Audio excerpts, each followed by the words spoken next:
uJesu Kristu uyinkosi. Ngibingelela abazalwane egameni lenkosi yethu uJesu Kristu. Odumo kuNkulunkulu kweliphezulu. Ake sikhuleke. Baba, siyabonga ekuseni. Musa wakho nothando lwakho olumangalisayo. Sibonga ukuvuka. Sibonga iweather enhle kangaka namhlanje. Ngempela uNkulunkulu onakekelayo. uNkulunkulu owaziyo izidingo zethu.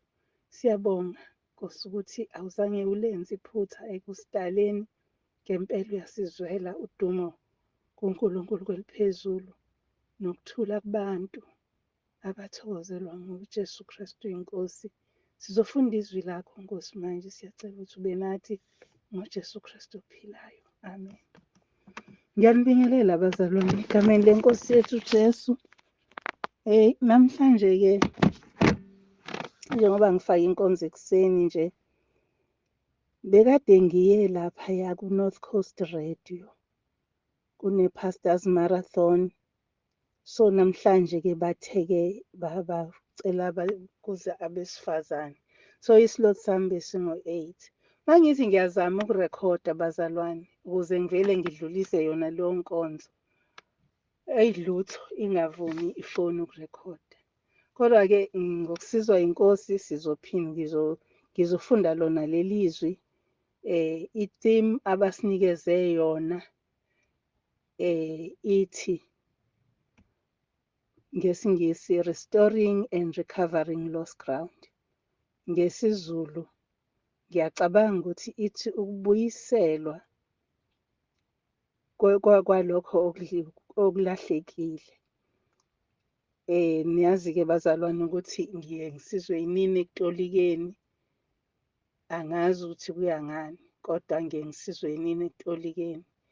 Kukhona-ke abazokwazi ukuthi bayisho kahle lento ukuthi restoring and recovering lost ground. I-theme yethu-ke itholakala lapha encwadini kaJoel chapter 22 verse 25 kuya 27. Joel 2 verse 25 kuye ku-27. Kufundeka kanjena-ke ukuthi ngilifunde ikhona nizoliqonda. Kodwa nje isihloko sithi ukubuyiselwa kwalokho okulahlekile. Joel 2 verse 25 lithi-ke bazalwane, ngiyabuyisela kini iminyaka eyadliwa yisikhonyane. Ngizama ukumisa kahle lolu cingo. Asiphindele. Ngiyakubuyisela kini iminyaka eyadliwa yisikhonyane, nezinkumbi nenkasa nesibotho, impi yami enkulu engayithuma phakathi kwenu. Niyakudla nokudla nisuthe nilidumise igama likaJehova uNkulunkulu wenu oniphathe ngokumangalisayo. Abantu bami abayikujabha kuze kube phakade. Niyakwazi ukuthi ngiphakathi ka-Israyeli nokuthi nginguJehova uNkulunkulu wenu. Akakho omunye. Abantu bami abayikujabha kuze kube phakade. Amen. Yilo-ke leli zwi eliyi-theme yethu yalezi nkonzo Pastors Marathon ku-North Coast Radio lonke leli viki. Kodwa-ke thina-ke omama sikhona namhlanje nje, bese kuba-ke ngabafundisi abahlukahlukene usuku lonke abalapha-ke around la eMhlathuze bazozizwa-ke zonke lezi nkonzo. Ngiyakhuthaza abazalwane ukuthi silalele ngoba siyobuzwa ngazo. Siyobuza ukuthi i-radio station yangakini iyasakaza iy'nkonzo. Njalo ngoJulayi kuba ne-Pastors Marathon. Iyasakaza izinkonzo, wazuzani. Asiqapheleni thina-ke esila around. Bese-ke ngingena ezwini-ke bazalwane bengikhuluma ngalo, mina engilifundile litholakala laphayana kuHosea chapter 6 from verse 1 to verse 6. Ngizothi qaphu-qaphu-ke ngalo ngoba thina isikhathi sethu sincane, asifani nesikhathi salapha emsakazweni. Ake sikufunde-ke bazalwane. uHosea chapter 6 verse 1 to 3. Uvesi 1. Wozani sibuyele kuJehova ngokuba yena usidwengulile, uyakusiphulukisa. Usishayile, uyakusibopha. Uyakusiphilisa ngezinsuku ezimbili, asivuse ngosuku lwesithathu. Masimazi, sijonge ukumazi uJehova. Ukuphuma kwakhe kuqinisekile njengokusa. Uyakufika kithi njengemvula yamuva enithisa umhlaba. Izwi lakho uNkulunkulu wethu, khuluma ngalo. Siyathoba, siyalalela. UJesu Kristu inkosi. Amen. Bazalwane, yileli zwi-ke inhliziyo yami yahlala kulona. Ngibheka ukubuyiselwa, ukurestorwa. Ngibheka ukubuyiswa kwezinto ezilahlekile. Ngabheka ukuthi kusho ukuthini ukubuyiselwa kwezinto ezilahlekile. Ake ngithi nje bazalwane, uma ngabe unosofa sebebadala ngokwezwe, ngokwasemhlabeni. Sebebadala kodwa ulokhu bathanda, uyubayise lapha la kulungiswa khona osofa, bakhandwe kabusha, bafakwe indangu entshe fresh, babukeke njengabasha. Angithi ababasha kodwa sebebukeka bebasha. Isemhlabeni lapho. Ngokwezwi likaNkulunkulu, uNkulunkulu uyakubuyisela esimeni ayekudale. Siyakhumbula bazalwane kuGenesis uchapter laphaya la uthi uNkulunkulu asenze umuntu ngomfanekiso wethu, asifuze, abuze. So uNkulunkulu uma ekurestora, uma ekubuyisela esimeni, ufisa ukukubuyisela kuleso simo sokumfuza ube umfanekiso wakhe. Uma uNkulunkulu erestora, ebuyisela esimeni, wenza kuze kube ngaphezulu. Because uma ngabe ebekwenze, angilinganise nje njengabo Eva, wayemenze u-Eva waba umuntu wesifazane. Kodwa esemrestora wamenza ukuthi akathele izithelo, akazali iy'ngane, akathele izithelo, senze imisebenzi emihle kuNkulunkulu, sibe bahle kunokuqala kwethu. Usho njalo laphaya encwadini kaJobe u-42 uvesi 12 wakhona. Uthi ukugcina kaJobe kwakukuhle kakhulu kunokuqala kwakhe. Ngoba uNkulunkulu uma ebuyisela esimeni, wenza kube kuhle kakhulu. uNkulunkulu akasebenzi ngama-second hand, kodwa kwenza kube kusha. Ingalokho ezwini lakhe ethi, ubuyisa ubusha bethu njengokhozi. Siyalwazi ukhozi ukuthi luke luyohlale ey'ntabeni, lukhiphe iy'mpaphe, lukhiphe amazipho, lukhiphe imilomo, kumile okusha. Bese liqala phansi lube lusha ukhozi. So uNkulunkulu usibuyisela kanjalo nathi uma sesibuyele kuye. Uma ngabe usujonge ukumazi uNkulunkulu, lithi leli zwi, wozani masibuyele kuJehova.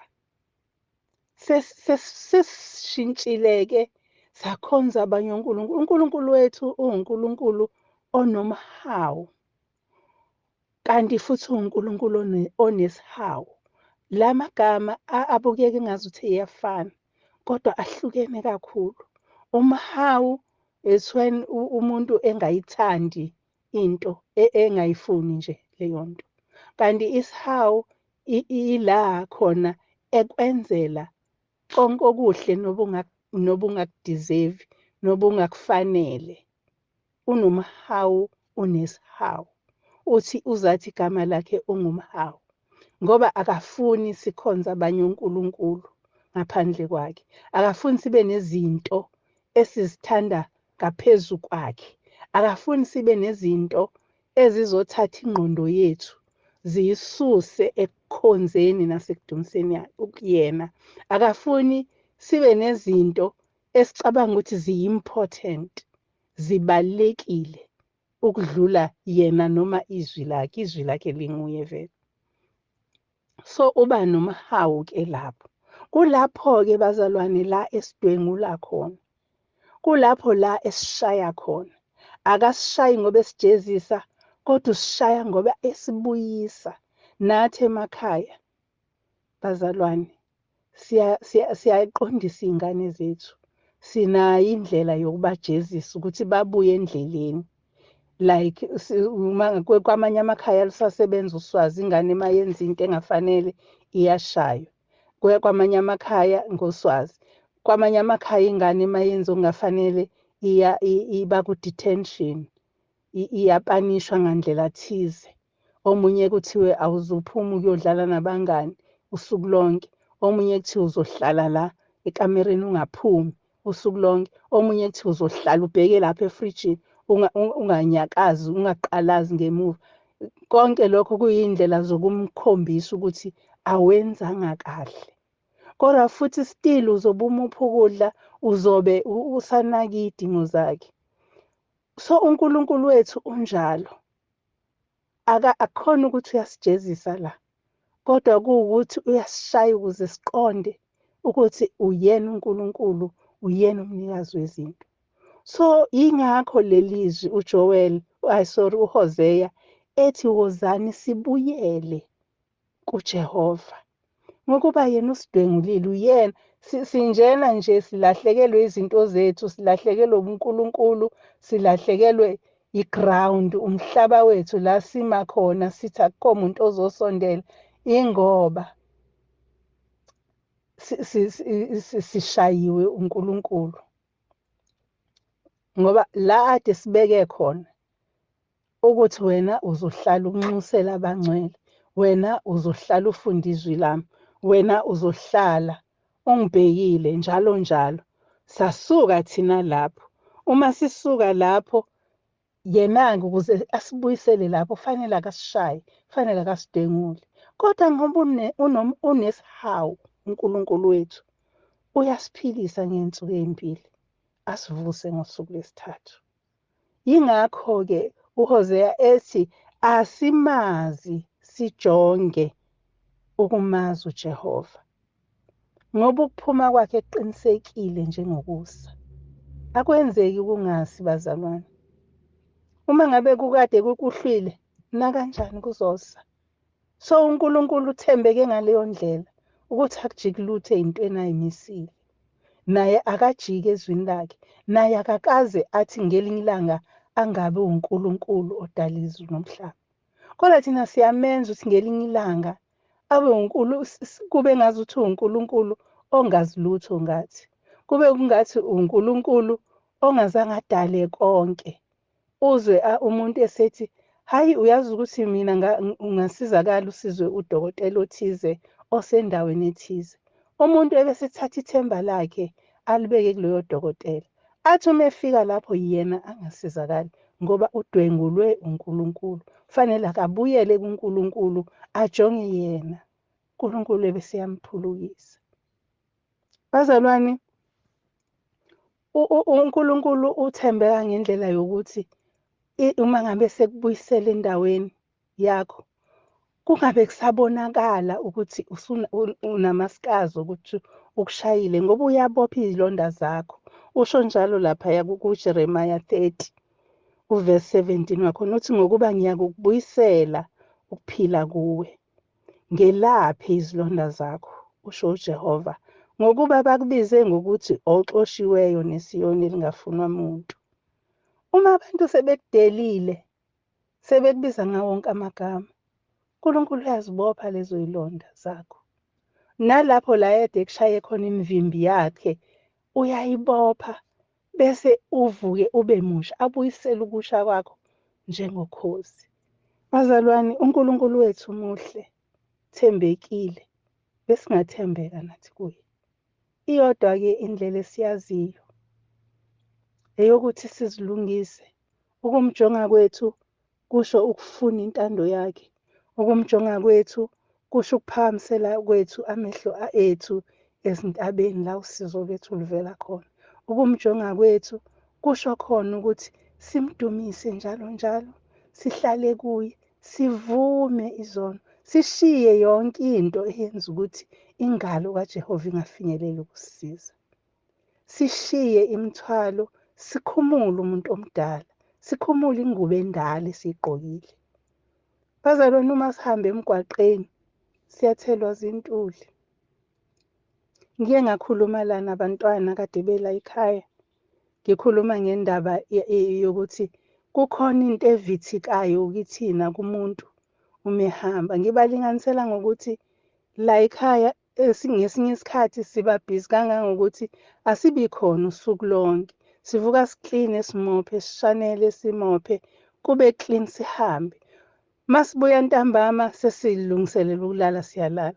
Kodwa uma sesishanela kuzophuma ukungcola. Kuphumaphi lokhu kungcola kungakaze kube khona muntu? So injalo-ke impilo yomzalwane. Ngeke uzusho ukuthi ngiclean ngoba kukhona ukungcola okunamathela ungakubonanga. So kubalekile ukuthi umzalwane nomzalwane uyavuma, Nkosi, ngiyazi ukuthi ngeke ngihambe kahle 100%. Ngihlambulule nakulezo zona ezicashile. Noma ngabe uyasho uyaya kumlungisisi ukuzosho ukuthi kunanalezi ezicashile engingazazi kodwa ngiyezwa ngoba uyuzwe emoyeni ukuthi kukhona okungasahambi kahle. Uyube nakho lokho ukuthi hayi ngehla manje uthi uma uthi uyalandela uyabheka mhlawumbe ugcina ungabonanga ukuthi ikuphi la ushayise khona. Kanti mhlawumbe nje uthi uhlangane nomuntu edrobheni wambuka mhlambe egqoke ngendlela engeyiyo, amehlo akho ahlala kuyena. Uzoyikhohlwa leyo nto ngoba vele yinto encane nje kanti isingcolisile kumoya. Bazalwane asimfuni uNkulunkulu, sijonge ukumfuna. Ungahlali nje uthi ngisindisiwe bese ungajongi ungaphokopheli ukumfuna. Mfune njalo njalo, gxila ekumfuneni. Yithi umbonga uthi Nkosi ngiyafuna ukubona. UMose wayekhuluma noNkulunkulu ubuso nobuso. Ngithi siyayikhumbula leyo ndaba. Umlomo nomlomo noma-ke uMose wayengavunyelwa ukumbona uNkulunkulu. Kodwa uNkulunkulu wayefika mathupha kuMose. Kodwa uMose wadlula wanganeliseka yilokho wathi ngifuna ukubona inkazimulo yakho. Ngifuna ukukubona. Mhlambe nathi besingasho njalo namhlanje. Nkosi ake ngibone inkazimulo yakho. Ezimeni zonke mhlambe ezikuhlasele, mhlawumbe ucindezeleke ngendlela yokuthi awukwazi ngisho ukukhuleka namhlanje.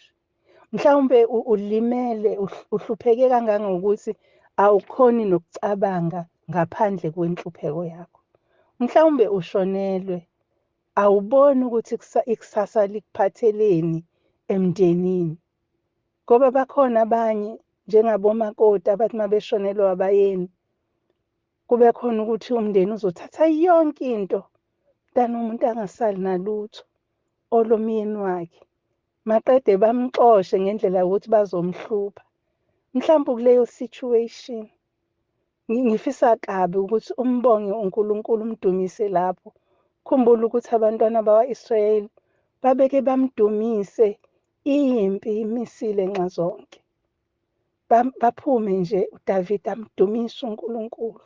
Nayi inkosi ubani le nkosi esike sakhuluma ngayo eyakhipha abadumisi ukuthi bahambe phambili empini bengaphethe isikhali bemi ngendumiso. Banqoba. uNkulunkulu wayithatha impi yaba ngeyabo. Mhlawumbe kuleso simo namhlanje umhlaba wakho udliwe ngaleyo ndlela. Jonga uNkulunkulu, mfune esenokutholwa. Yenza konke okusemandleni. Izolo silala sike safunda ngendoda eyangeniswa ngophahla emkhulekweni wokulala eyayifa uhlangothi. Mhlawumbe uhlangothi lwakho lufile namhlanje. Lolo oluphilayo luyabona ukuthi lolu lufile. So oluphilayo alikuyise ekufuneni uNkulunkulu. Angeke kumane kube mnyama bhuqe. Kuzoba khona izinkanyezi, kube khona inyanga. Namhlanje ngifuna ukukhuluma kanje kuwe ukuthi alilahlwa ithemba kwaJesu ngoba uJesu yithemba lethu. Ngifuna ukuthi kuwe uma ngabe kuwukuthi ubungakholwa ukuthi ukhona uJesu owelapha zonke izifo zethu, otshatha bonke ubuhlungu bethu, awukumfune namhlanje umjonge. Uzobona izinto zakho zenzeka. ubese uyadedela. Udedela amagqubu, udedela ulaka, udedela ukucasuka, udedela inhlamba, udedela inzono, udedele ukuyise kuye Nkosi Jesu, nanko owami umthwalo. Bazalwane, namhlanje angazi ukuthi ngikhuluma nobani mangikhuluma kanje. Kodwa umoya oyingcwele osibubulelayo uyena ozokububulela. Manje-ke bazalwane, sesiyaphela-ke isikhathi. Ibiyinde-ke inkonzo ngoba ibithatha i-hour yakwa-North Coast. Kodwa thina ngamadatha ngiye ngizame ukuthi ngingadluli nje ku-30 minutes. Kodwa ngiyafisa ukuthi uma ubuyela kuNkulunkulu uzophindisa ukuphila kwakho, uzokubuyisa ukuphila, alaphe izilonda zakho njengalokho esho kuJeremiya. Wena okwakho phakamisela amehlo akho kuye, mfuni esenokutholwa. Lithi izwi lakhe, izicelo zethu mazaziwe uNkulunkulu, kodwa abantu babone ukubekezela kwethu. Singabekezela bazalwane, sishizile badlule bangasifuni emizini yethu. Kuthi mhlanje ehamba lo ofike ngaye la, bakuthathele ibhamu, bakuxoshe, bathathe yonke into yakhe, baze bathathe ngisho isipuni esithengwe wuwe angazange asazi yena ukuthi siyimali ngesitolo. Bakuthathe hhayi ukhona uJesu. Uthi uma ngabe yena engakithi, ubani ongamelana nathi? Thatha yena umfake ekhoneni lakho, akekho ozomelana nawe. Namhlanje ngiyanxusa bazalwane ukuthi ey'ntweni zonke uNkulunkulu ukuphila kwethu, uJesu Kristu yena mpilo, uthi uyindlela neqiniso nokuphila. Asithathe yena sizohamba endleleni ngokuqonda. Iy'ntuli sizoyigeza usuku nosuku. Yani siyageza silala, sigeza sivuka. Ake senze njalo emphefumulweni yethu. Isikhathi siphelile bazalwane. Uma ubheka izinto ezenzakalayo, liyasho izwi lakhe.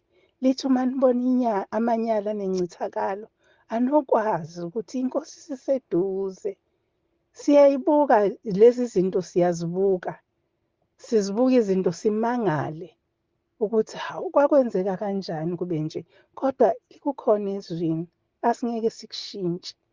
Bazalwane, uNkulunkulu umusa nibusise. Ilokho nje engifisa ukukudlulisa. Ngiyinqamlile-ke le nkonzo ngoba angisakhumbuli phela ayirekhodekanga. Kodwa nje konke uNkulunkulu abafuna nikuzwe yilokho esengikushilo. Nkosi yomusa inibusisa, sikhuleke. Siyabonga baba wethu ongcwele izwi lakho ngasekuseni. Impela uNkulunkulu osithandayo, ngempela uNkulunkulu osinakekelayo, ngempela uNkulunkulu osikhuzayo. Uyasidwengula uphinde usiphilise, uyasilimaza uphinde usiyasishaya usibophe. uNkulunkulu wethu siyabonga, uthembekile. Izwi lakho lingiyebo futhi lingu-amen. Siyabonga uNkulunkulu wethu, usebenza ngalo-ke ey'nhliziyweni zethu sisahamba senza imisebenzi yethu. Khuluma ngalo, uJesu Kristu azabuye ulanda ibandla lakhe. Udumo kuNkulunkulu kweliphezulu, uJesu Kristu inkosi. Amen. Ngiyabonga-ke bazalwane, inkosi yomusa inibusise inigcine. Kwabaseduze-ke kwabala kumasipala wethu wakhele uMhlathuze. Nilalele-ke iy'nkonzo ziyaqhubeka, siqala ngo-6 ekuseni kuze kube u-6 ntambama. Beshintshana abantwana bakaNkulunkulu i-hour ne-hour, bekhuluma umyalezo. Nanjengoba ngikhuluma nje, ukhona engimshiye esengenile siqala. So bazalwane, asibambeleleni, asifuneni ukulunga. Ake sifune ukwenza intando kaNkulunkulu. Asikomele, sikulambele. Yikhona okuyosisiza kulesi simo esibhekene naso. uJesu Kristu inkosi. Amen.